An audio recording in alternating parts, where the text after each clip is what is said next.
Welcome to Prickly Nut Cottage. This is our home, totally off-grid. Little post box there. Handmade again. The sign's faded, but that will be changed. This is where we live. It's just over half an acre, officially. Hard to measure though, because of the shape of it. I think it's a little bit bigger. I would do, wouldn't I? So this is the garden area. Forward end over there.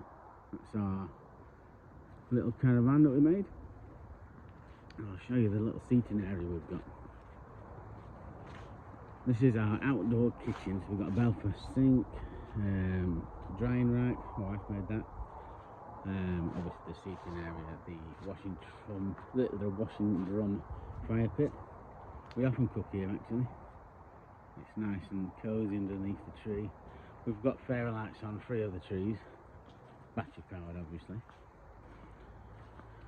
Nice little swing, sit and view the garden from, under the massive beech tree, which has jackdaws living in up there in it somewhere. I sit and swing a minute. I'm just looking at the cedar tree, the sun circle around it. That one was not very well when we got here, but now, whether you believe in it or not, the stone circle has brought that thing back to life. Or maybe it's us. You never know. You just see behind the tree another little seating area. We like to pick a spot. See the house in the distance. I'll get to that. And we've got Big Bertha, my best friend.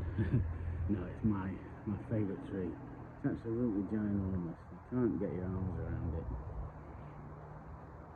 A little rope swing there for when I'm feeling jovial.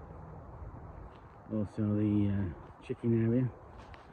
That's penned in with chicken wire, but it's not done so they can't get out. It's just to, keep them in there if we need to. But they can fly out, most of them anyway. The chicken houses are all hand built with the skeleton ladder for the chickens to walk up. Apparently it stops foxes and deters rats, but I imagine rats can get there. Well, luckily we've got no issues with that. That was an oak tree, but it wasn't doing anything there, so I put one of my handmade bird boxes on top. Go around here. You can see the wood sheds over there. If you can see by the sun rising, it's a bit bright. We've got an IBC tank there for the garden, 1,000 litre. There's 4 of them in all, or 3. Some of the wood in there has been seasoned for 3 years. This is my chopping wood area, the sawhorse. My outside work area there for my messy stuff. We saved branches. Another IBC over there. Chestnut tree. We get chestnuts off that. We get beech nuts off that, and we use conkers for the soap to make soap.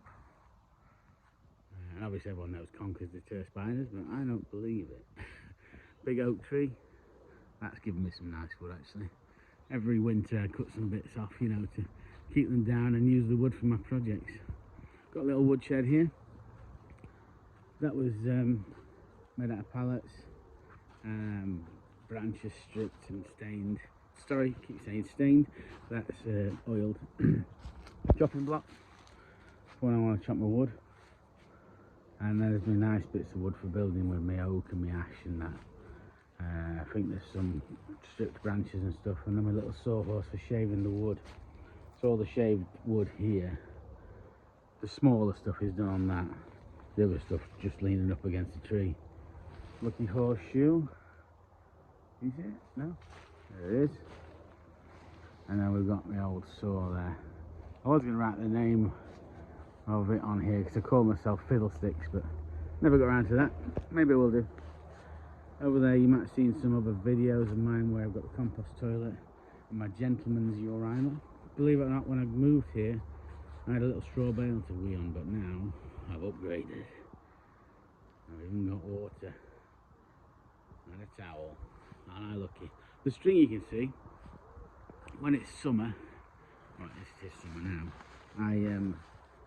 I tie up the shower. You know them camping showers that you warm up? I tie one up there and have a wash there. It's fantastic. That cherry tree is absolutely stunning in spring. It's pink, bright pink everywhere. Never lasts very long because it's one of them type of trees, but God, it looks beautiful. And then after that, the whole area around here is carpeted with pink. Oh, it's bloody brilliant. The landai tree, no, not the landai tree, I can't remember what that one's called. It's going to bug me that because I know what they're called. This is the compost bin area. And we've got my new project in situ, ready for building. That's in the far corner, and then a rockery just being built there. Another seating area. Log seating with a little fire pit. Occasionally use that space. And there's a little washing line.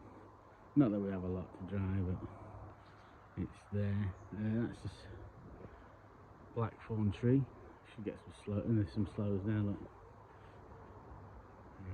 And then around the back here, there's the growing area really. Apart from there's some in the front as well. So we've got potatoes, carrots, tomatoes, beans, peas, sunflowers, rhubarb, kale, okra. Okra, have I saying it right? You might have to correct me on that one. The greenhouse there was rendered in limecrete with a what they call a pigment, a blue pigment in it to make it blue. It's a crescent moon shape. That's for all the growing. We've got grapes and cucumbers and tomatoes and all sorts in there. That's a little herb bed. You see the extension to the house, which is what we call the barn, but it's more of a storage area. You see up on the roof there,